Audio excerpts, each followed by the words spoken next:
আমাদের দাবি থাকবে একটাই, মুসলমানদের রাষ্ট্রে এই ধর্মহীন সেকুলারিজম থাকতে পারবে না। আমাদের দাবি থাকবে আল্লাহর উপরে পূর্ণ আস্থা বিশ্বাস আবার প্রতিস্থাপন করতে হবে। হুজুর ঠিক আছে, আপনারা দাবি করেছেন, আমরা দেখব রাখা যায় কিনা, আমরা বিবেচনা করব। নো নো, নেভার নেভার, তোমাদের বিবেচনার উপরে ছাড়বো না।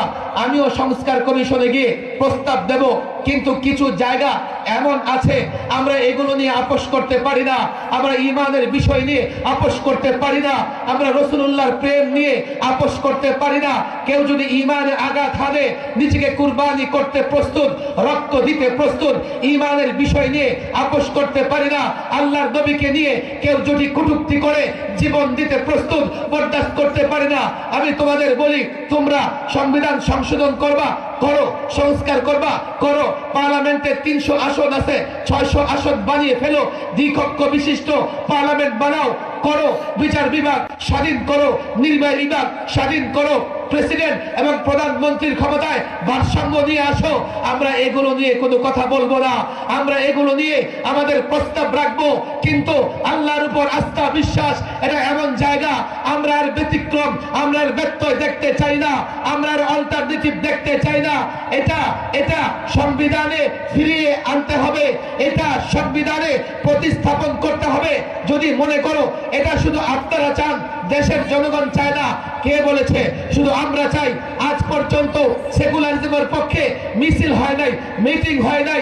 এদেশের মানুষ সেকুলারিজম বিশ্বাস করে না। তারপরেও পার্লামেন্টে তোমরা পার্লামেন্টে একটা যেন তেন কাজ করে সেকুলারিজম নিয়ে এসছো।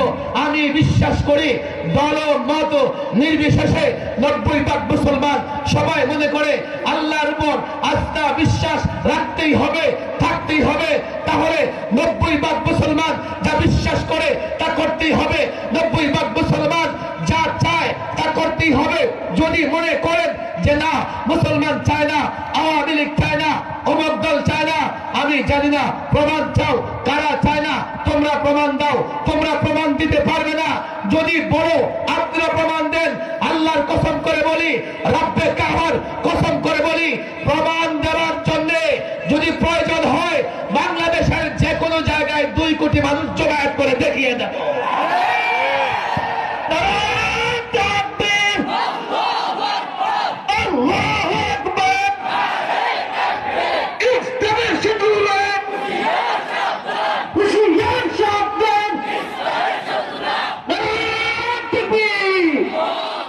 আমি তো বলি প্রমাণ যদি দেখতে চাও, তোমরা কিভাবে দেখতে চাও, কি করে তোমাদের বিশ্বাস হবে? আল্লাহর উপর পূর্ণ আস্থা বিশ্বাস প্রত্যেকটা মুসলমানের ঈমান যদি প্রমাণ দেখাতে পারো, যেভাবে দেখাতে পারো, যদি মনে করো 1 সাগর রক্ত দিতে হবে, তাহলে বিশ্বাস করবো আল্লাহকে মহব্বত করো, রাসূলকে মহব্বত করো। আল্লাহর কসম ঢাকার রাজপথে 1 সাগর রক্ত দেওয়ার লোক তৈরি আছে, প্রস্তুত আছে। আরেকটা চূড়ান্ত দাবি থাকবে আমাদের, যদি বঙ্গবন্ধুকে দিয়ে কটূক্তি করলে 9 বছরের জেলের বিধান থাকতে পারে। সর্বকালের সর্বশ্রেষ্ঠ মানব আকায়ে মদিনা মুহাম্মদ আরবি রাহমাতুল লিল আলামিনকে দিয়ে কেউ কটূক্তি করে, তার শাস্তি বাংলাদেশে কেন হবে না? আল্লাহর কসম করে বলি, যদি মনে করো প্রমাণ দেখাও, রাসূলকে মহব্বত করো, যদি মনে করো আইন চাও, প্রমাণ দেখাও। আল্লাহর কসম, যারা রক্ত দেবে সবার আগে রাসূল প্রেমের নিদর্শন হিসেবে রক্ত দেওয়ার জন্য মাদারিসে কওমিয়ার ছাত্র প্রস্তুত হয়ে যাবে।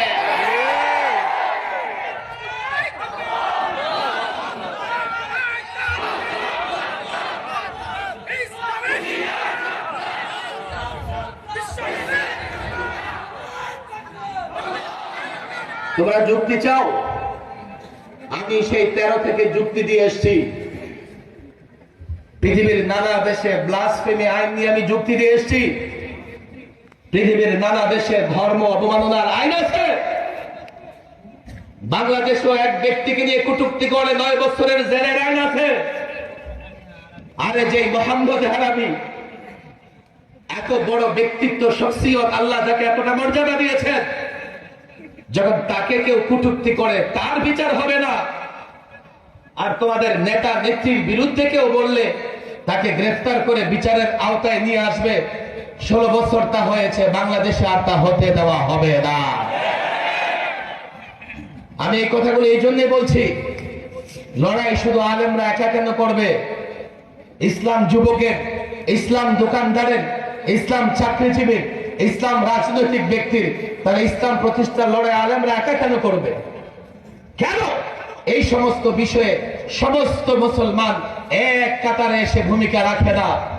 আমি চান্দিনা কওমি মাদ্রাসার নেতৃবৃন্দকে বলবো, হতে পারে আমরা অন্তর্বর্তীকালীন সরকারকে সহযোগিতা করতেছি, তারা যেখানে সংস্কার করে আমরা পরামর্শ দিতেছি, এবং এই অন্তর্বর্তীকালীন সরকার যদি সংস্কার করতে গিয়ে ফেসিবাদ দ্বারা আক্রান্ত হয়, আমরা ফেসিবাদের বিরুদ্ধে লড়বো ইনশাআল্লাহ। চট করে ঢুকবা, চট করে ঢুকার চেষ্টা করলে দেশের জনগণ 16 বছরের হিসাব করায় গন্ডায় আদায় করে ছাড়বে। স্লোগান দিয়েছে এতদিন জয় বাংলার, এখন জয় শ্রীরাম স্লোগান দিয়ে সাম্প্রদায়িক দাঙ্গা লাগাতে চাও? সেনাবাহিনীর সদস্যের উপর আক্রমণ করো, পুলিশের উপর আক্রমণ করো, আল্লাহর কসম জনতা খেপলে পিঠের চামড়া রক্ষা করতে পারবে না। পলাতক ফ্যাসিস্ট ফোন করে আবার তার দলের নেতা কর্মীদের বিপদে ফেলতে চায়। তুমি এত বড় বাহাদুর, তুমি পালিয়েছো কেন? কেন পালিয়েছো? তোমার কাউয়াটা কেন পালিয়েছে? এত দাম্ভিকতা, বলো বলো। এখন দূরবীন দিয়ে খুঁজে পাওয়া যাচ্ছে না, কথা ঠিক না বেঠে? সবার কল্যাণের জন্য 16 বছর কথা বলেছি। আমরা প্রতিশোধে বিশ্বাসী নই, আমরা কোন দলের উপর আক্রমণ করতে চাই না, কিন্তু তোমরা যদি বিশৃঙ্খলা করো, জনতা যখন জবাব দেবে আমরা তোমাদের রক্ষাও করতে পারবো না। সাম্প্রদায়িক দাঙ্গা লাগিয়ে মোদীকে ডেকে আনতে চায়, বলে দেশে হিন্দু নির্যাতন হচ্ছে, এই মৌলবীরা হিন্দু নির্যাতন করতেছে। অথচ 5ই আগস্টের অস্থির সময়ে সংখ্যালঘুদের মন্দির, গির্জা, উপাসনালয় পাহারা দিয়েছে মাদ্রাসার ছাত্র শিক্ষক টুপি দাড়িওয়ালারা। আমি তো বলি আমাদের হাতেই সংখ্যালঘুরা সবচাইতে বেশি নিরাপদ। আমরা তাদের মন্দিরেও আক্রমণ করব না, আমরা তাদেরকে কোথাও বাধাও দিতে যাব না। এর বড় প্রমাণ 5ই আগস্টে কয়েকটা বিশৃঙ্খল ঘটনা ঘটায়া তোমরা বহির্বিশ্বকে দেখাতে চাও বাংলাদেশে সংখ্যালঘু নির্যাতন হচ্ছে। আমরাও সংখ্যালঘুদের ধারে ধারে, আমরাও আমাদের ধর্ম উপদেষ্টা সংখ্যালঘুদের প্রোগ্রামগুলোতে যাচ্ছেন, আমরা তাদেরকে বুঝাতে পেরেছি আমরা তোমাদের জন্য হুমকি নয়, আমরাই তোমাদের জন্য নিরাপত্তার ব্যবস্থা করে দেব। 16 বছর যারা তোমাদের ব্যবহার করেছে, তোমাদেরকে ভোট ব্যাংক হিসেবে ব্যবহার করেছে, তারা তোমাদের জন্য কি করেছে? তারা তোমাদের জায়গা দখল করেছে, তারা তোমাদের উপর টর্চার করেছে। আল্লাহর কসম 1500 বছরের ইতিহাস দেখো, এই 1500 বছরে পৃথিবীর কোথাও মুসলিম শাসকরা অমুসলিমদের উপর টর্চার অত্যাচার করেছে প্রমাণ দেখাতে পারবে না। এগুলো মিথ্যে কথা, চট করে ঢুকে পড়বা। আসো, 16 বছরের হিসাব তো এখনো বাকি আছে। আমরা প্রতিশোধ পরায়ণ নই, কিন্তু আমরা চাই দেশটা সংস্কার হোক। কথা ঠিক না বেঠিক? আমরা চাই দেশ দুর্নীতি মুক্ত হোক। কথা ঠিক না বেঠিক? আমরা চাই অটো কোন কলাগাছ যেন সংসদ সদস্য নির্বাচন না হতে পারে। আমরা চাই কোন গাঞ্জটি হিরুঞ্চি যেন মেম্বার চেয়ারম্যান নির্বাচিত না হতে পারে। সমাজের সভ্য ভদ্র লোকেরা সমাজের নেতৃত্ব দেবে। কথা ঠিক না বেঠিক? আমাদের চাওয়া একেবারে স্পষ্ট, আমরা স্পষ্ট বক্তৃতা করি, কিন্তু তোমরা আবার ফেসিবাদ কায়েম করবে এই সুযোগ বাংলাদেশের ছাত্র জনতা তোমাদেরকে দেবে না, দেবে না, দেবে না ইনশাআল্লাহ। অনেক কথা, আমি সংক্ষেপে আমার কথা শেষ করতে হবে, একটু খেয়াল করে শুনেন, খেয়াল করে শুনতেই হবে। এই যে পরিবর্তন হয়েছে, এই পরিবর্তনেও মাদ্রাসার শিক্ষার্থী 92 জন রক্ত দিয়েছে। আর 16 বছরের ইতিহাস যদি দেখো, তো 16 বছরে সবচাইতে বেশি রক্ত দিয়েছে আলেমরা। এখন কেউ যদি মনে করে আপনারা বাগানের মালি আর আমরা মালিক, আমরা যা খুশি তাই করব, খবরদার। নিজেকে মালিক ভেবে আলেমদেরকে বাগানের কর্মচারী মালি মনে করো না, তাহলে তোমাদেরও কিন্তু অস্তিত্ব থাকবে না। পরিষ্কার বলি, আমরা আমি এই ছাত্র জনতা, আমি এই যুবকদেরকে চূড়ান্ত আহ্বান জানাই, আমার কথা বুঝবার চেষ্টা করো। পরিবর্তন আগেও হয়েছে, এবার একটা পরিবর্তন হয়েছে। সব পরিবর্তনের পরেই আমরা দেখেছি চোরের পরে চোর, ডাকাতের পরে ডাকাত এসছে।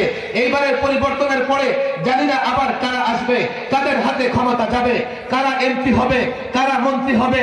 তবে এই পরিবর্তন দরকার ছিল, তবে আরেকটা চূড়ান্ত পরিবর্তন দরকার। এই ছাত্র, এই যুবক, হাতে ধরি, পায়ে ধরি, আমার কথা বুঝবার চেষ্টা করো। এবারের পরিবর্তনের আগে স্লোগান ছিল কোটা কথা বাতিল করো, আর আগামী চূড়ান্ত পরিবর্তনের আগে স্লোগান হবে দুনিয়ার কল্যাণ আখিরাতের মুক্তি। দুনিয়ার কল্যাণ আখিরাতের মুক্তির জন্য ইসলাম চাই। আর ওই পরিবর্তনের আগে এই জাতিকে যদি ইসলাম বোঝানো যায়, ইসলাম শান্তির ধর্ম, ইসলাম নিরাপত্তার ধর্ম, ইসলাম ন্যায়ের ধর্ম, ইসলাম ইনসাফের ধর্ম, এই যুবকদেরকে যদি ইসলাম বোঝানো যায়, যখন পরিবর্তনের আওয়াজ হবে, রক্ত দিতে হবে না। বিনা রক্তপাতে, বিনা রক্তপাতে পরিবর্তন হবে। এবারের পরিবর্তনের পরে আমি জানি না কে বা কারা উপদেষ্টা হিসেবে দায়িত্ব গ্রহণ করেছে। টার্গেট যদি হয় দুনিয়ার কল্যাণ আখিরাতের মুক্তি, ওই পরিবর্তনের পরে দায়িত্ব কারা নেবে? যারা ইসলাম জানে, ইসলাম বুঝে দায়িত্ব কারা নেবে? যারা রসুলকে মহব্বত করে, কোরআন জানে, সুন্নাহ জানে, তারা যখন দায়িত্ব নেবে। আর তখন যখন রাষ্ট্র মেরামত হবে, আল্লাহর কসম করে বলি, সেই রাষ্ট্রে কারো টাকা সাদা করবার সুযোগ থাকবে না। আল্লাহ প্রেমিক জনতার মধ্য থেকে যখন আল্লাহ বিরু ব্যক্তিত্ব দায়িত্ব নেবে, সেই দায়িত্বের পরে রাষ্ট্র যখন সংস্কার হবে, শেয়ার বাজার লুট করার সুযোগ থাকবে না, নারী নির্যাতন থাকবে না, অর্থ পাচার কেউ করতে পারবে না, আল্লাহর নবীকে নিয়ে কটূক্তি করতে পারবে না, জুলুম করতে পারবে না, নির্যাতন করতে পারবে না। আল্লাহর কসম, তখন বাংলাদেশ হবে শান্তির বাংলাদেশ। এই চূড়ান্ত পরিবর্তনের জন্য ইসলামের ফেরিওয়ালা, ইসলামের দায়ী হতে রাজি আছে আমরা? হাত উঠান, হাত উঠান। প্রত্যেকটা যুবকের কাছে ইসলাম পৌঁছে দেবো ইনশাআল্লাহ, রাসূলুল্লাহর আদর্শ পৌঁছে দেবো ইনশাআল্লাহ। এখানে যারা আছে ওয়াদা করলে এই চান্দিনা এমন কোন ঘর থাকবে না যেখানে ইসলাম পৌঁছাবে না। প্রত্যেক যুবকের কাছে ইসলাম পৌঁছাবো ইনশাআল্লাহ। বলবেন হুজুর, যুবক তো মুসলমান, নামে মুসলমান নয়। ইসলামের সৌন্দর্য, ইসলামের বাস্তবতা, ইসলামের ন্যায় ইনসাফ, ইসলাম যে বিজয়ের ধর্ম, ইসলাম ছাড়া দুনিয়ার মুক্তি আখিরাতের মুক্তি, দুনিয়ার কল্যাণ আখিরাতের কল্যাণ ইসলাম ছাড়া হবে না। এটা যুক্তি দিয়ে, দলিল দিয়ে, প্রমাণ দিয়ে প্রত্যেকটা যুবককে বুঝাবো তো ইনশাআল্লাহ। পাক্কা ওয়াদা বুঝাবো তো ইনশাআল্লাহ, পাক্কা ওয়াদা বুঝাবো তো ইনশাআল্লাহ। যদি ইসলাম বুঝে যায় সবাই, আর নিজের জায়গা থেকে ইসলামের পক্ষে আওয়াজ তুলে যুদ্ধ করতে হবে না। বিনা যুদ্ধে, বিনা রক্তপাতে বাংলাদেশে ইসলাম প্রতিষ্ঠা হবে। কথা ঠিক না বেঠিক? আল্লাহ তাবারক ওয়া তাআলা এই বিশাল মাজমাকে কবুল আর মঞ্জুর করে নিন। আমার সময়ের অভাবে আমি যতটুকু পারি বয়ান করেছি। সকলে দুরূদ শরীফ পড়েন, দুরূদ শরীফ পড়েন। কেউ উঠবেন না দোয়া লাগে।